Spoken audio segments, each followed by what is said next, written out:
Hi folks, I'm Mark Johnson, and we are working on the log restoration project that is going to have my grandparents' cabin in it.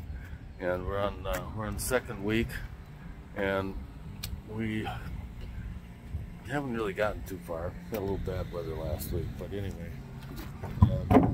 This is actually a log barn that I got from a nearby town, and it's what they call a double pen barn, which means there's two 18 by 24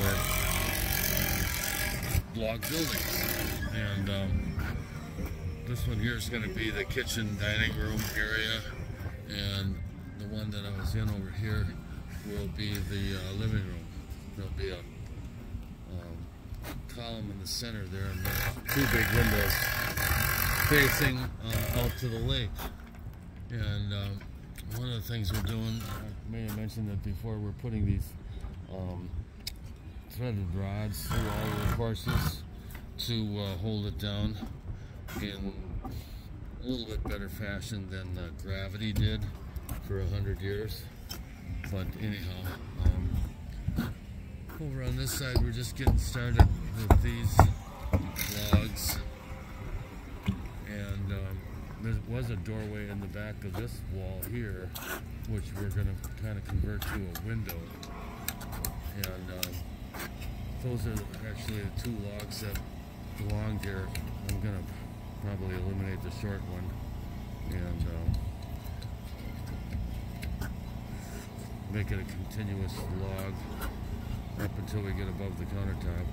What he's doing right there is removing the all dirt and punky wood. So, buddy, yeah,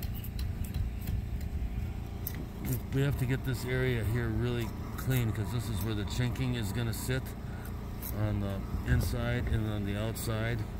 And sometimes, well, besides the dirt that's there, we've often got a little bark.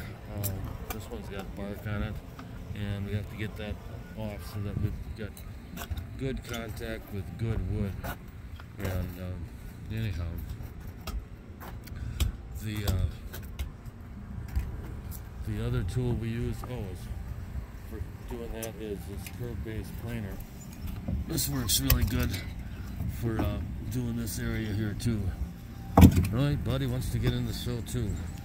Anyway, that's it for this week, I guess. We're gonna have some rain moving in here, and I don't think we're gonna get a lot more accomplished until next week. So we'll see you then.